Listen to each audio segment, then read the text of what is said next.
સુરતમાં નમામિ તાપી માતાની આરતીના આયોજનને 2 વર્ષ પૂર્ણ થયા છે ત્યારે નમામિ તાપી પરિવાર દ્વારા ભગવાન સત્યનારાયણની કથા સાથે હનુમાન ચાલીસાના પાઠનું પઠન કરવામાં આવ્યું હતું અને માતા તાપીને ચુંદડી અર્પણ કરી હતી।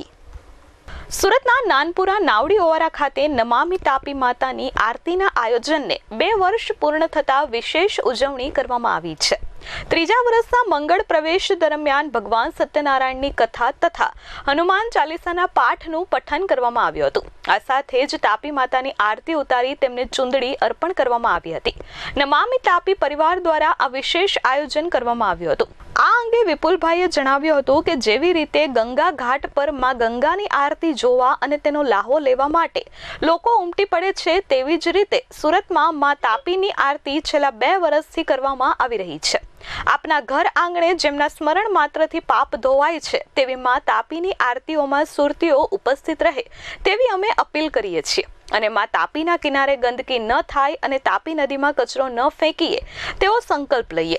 આ ઉપરાંત નાવડી ઓવારા પર નમામિ તાપી પરિવાર દ્વારા ભગવાનની સન્માન પેટી મૂકવામાં આવી છે, જેમાં ભગવાનના જૂના ફોટા, મૂર્તિઓ અને પુસ્તકો મૂકી શકાય, જેથી તે રજડે નહીં અને વિધિપૂર્વક તેનું વિસર્જન કરી શકાય। નાવડી ઓવારા પર આયોજિત કાર્યક્રમમાં મોટી સંખ્યામાં લોકો ઉપસ્થિત રહ્યા હતા। મારું નામ વિપુલ અરવિંદભાઈ ભગવાગર છે અને આ સ્થળ નાનપુરા નાવડી ઓવારા બહુમાળી બિલ્ડિંગની સામે આવેલ છે અને આ જે તાપી માતાની આરતી છે એ આપણે અયોધ્યામાં જ્યારે રામલલ્લાની મૂર્તિની પ્રતિષ્ઠા થઈ હતી એ રોજથી આપણે પણ 4-5 સામાજિક સંસ્થાઓ છે જેમની જોડે આપણે જોડાઈને આ એક ભગીરથ કાર્ય આપણે શરૂ કર્યું હતું, જેને આજે 2 વર્ષ પૂર્ણ થઈને આપણે ત્રીજા વર્ષમાં મંગળ પ્રવેશ કરીએ છીએ।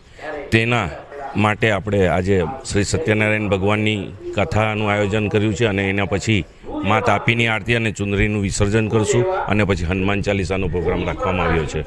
એક જ મારી અરજ છે કે મા તાપીને જે આપણે પવિત્ર રાખવાનું એક આહ્વાન લેવાનું છે એ દરેક સુરતી અને સુરતવાસીઓએ એક પ્રણ લેવાની જરૂર છે, કારણ કે માને પ્રદૂષિત થતી આપણે બચાવવાનું એ આપણો પરમ ધર્મ બને છે।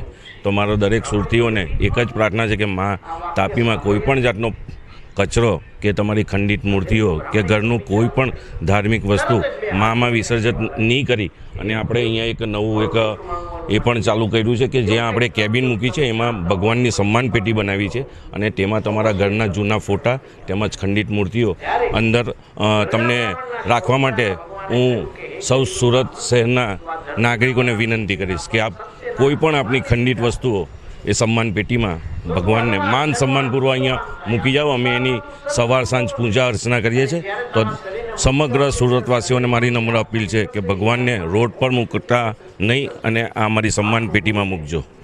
બસ તમે મા તાપી એટલે તાપી માટે એવું કહે છે, તાપી તાપી મહાતાપી તાપી પાપ નિવારણ સૂર્યપુત્રી નમસ્તુભ્યમ અષાઢે જન્મ સપ્તમી, કે મા જ્યારે અહીંયા જ છે તો આપણે તમે હરિદ્વાર નથી જઈ શકતા કે જે લોકો ત્યાં નથી જઈ શકતા તો તેમને આપણા ઓવારા પર નાનપુરા નાવડી ઓવારા પર મા તાપીની સાંજે દૈનિક 7 વાગે આપણે જે આરતી કરીએ છીએ તો હું તમામ શહેરીજનોને એવી અપીલ કરીશ કે તમે ત્યાં નહીં જઈ શકો તો આ મા તાપીની આરતીનો આપ લાભ જરૂરથી લઈ। કેમેરામેન મુન્ના મલબારી સાથે ધરતી પટેલ, S24 ન્યૂઝ, સુરત।